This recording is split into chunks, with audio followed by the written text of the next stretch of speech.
تو رسول اللہ صلی اللہ علیہ وسلم نے گھریلو زندگی کے بارے میں ایک بنیادی اصول دیا، اور آپ علیہ الصلوۃ والسلام نے فرمایا تنکح المرأة، عورت سے جو نکاح ہوتا ہے 4 چیزیں دیکھی جاتی ہیں۔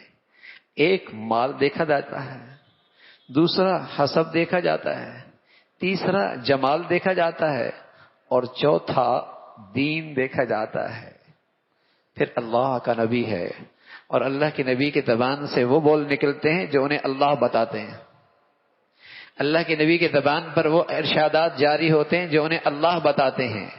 رسول اللہ صلی اللہ علیہ وسلم نے پھر آگے بات فرمائی، فاظفر بذات الدین، فاظفر بذات الدین، اگر تیرے نظر میں درجین دین قابل ترجیح ہوا تو پھر تو کامیاب ہو گیا۔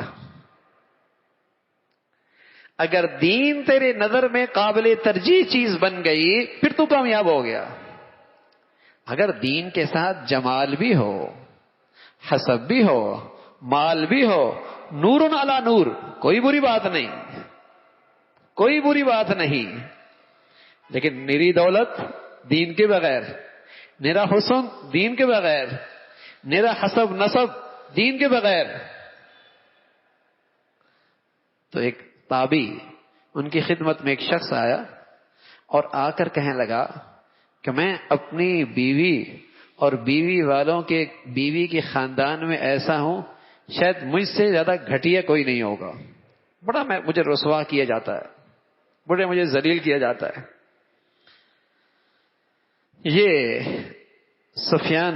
حضرت سفیان ابن عیینہ، ان کے خدمت میں ایک شخص آیا کہ میں اپنی بیوی کے ہاں اور اپنی بیوی والوں کے ہاں بڑا ذلیل رسوا ہوں۔ تو فوراً یہ بھونک گئے، کہا تو نے ان کی سے شادی عزت حاصل کرنے کے لیے کی تھی؟ کہا بڑے شان و شوکت والے تھے۔ میں نے کہا کمزور آدمی ہوں، کمزور گھرانہ ہے، تعلقات بڑے ہو جائیں گے، بڑے تعلقات بن جائیں گے۔ تو فرمانے لگے جو عزت کے لیے یہ کرتا ہے اللہ اسے رسوا کرتا ہے، جو مال و دولت کے لیے کرتا ہے اللہ اسے فقیر بنا دیتا ہے، اور جو دین کی خاطر کرتا ہے اللہ دین بھی دیتا ہے، اللہ روزی بھی دیتا ہے، اللہ دین بھی دیتا ہے، روزی بھی دیتا ہے۔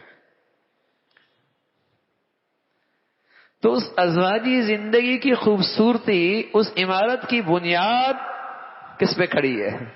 کیا ترجیح کیا تھی؟ چلو اب تو شادی ہو گئی، تو میاں شادی کے بعد بھی تو پہلی ترجیح دینداری بنائی جائے۔ جب تک وہ مرد کچھ بھی کرتا رہے عورت کو بھی فکر نہیں ہوتی، لیکن جہاں معاملہ اس کی ذات کا آتا ہے اب اسے پریشانی شروع ہو جاتی ہے۔ تو میاں پہلے اس کی دینداری کی فکر کیوں نہیں کی؟ وہ عورت کچھ بھی کرتی رہے، جب معاملہ اس شوہر کی عزت کا آ جاتا ہے اب اسے فکر ہوتی، ارے میاں پہلے اس کی دینداری کی فکر کیوں نہیں کی؟ پہلے اس کی دینداری کی فکر کیوں نہیں کی؟ اس لیے کہ اللہ کا پیغمبر کہہ رہے دین کے بغیر گھریلو زندگی نہیں کامیاب ہو سکتی۔ ڈگریوں سے تھوڑی گھر بنتے ہیں بھائی، پیسوں سے تھوڑی گھر بنتے ہیں، دولت سے تھوڑی گھر بنتے ہیں، اسٹیٹس سے تھوڑی گھر بنتے ہیں، فرنیچر اور اچھے ٹائلوں سے اور اچھی آمدنیوں سے تھوڑی گھر بنتے ہیں۔ اگر اس سے گھر بنتے تو آج مغرب کے ہر دوسری عورت کو طلاق نہ ہوتی،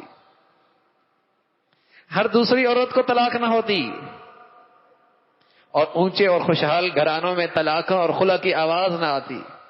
کبھی عدالتوں کا رخ ہو، سنیے ذرا کسی وکیل سے بتائے گا کہ 99% کیسز عدالتوں میں طلاق اور خلا کے ہیں، 99%۔ کس طرف ہمارا معاشرہ جا رہا، کس بربادی اور ہلاکت کی طرف۔ دین سے گھر بنتے ہیں، اور دین صرف نماز کا نام نہیں ہے، صرف نماز کا نام نہیں ہے، صرف داڑھی ٹوپی کا نام دینداری نہیں ہے۔ دین نام ہے، خلوت ہے، تنہائی ہے، تاریکی ہے، قانون کے رس سے دور ہے، دنیا کے نظروں سے اوجھل ہے، اللہ کا خوف اسے دامن گیر ہے، کسی کا حق نہیں ضائع کرتا۔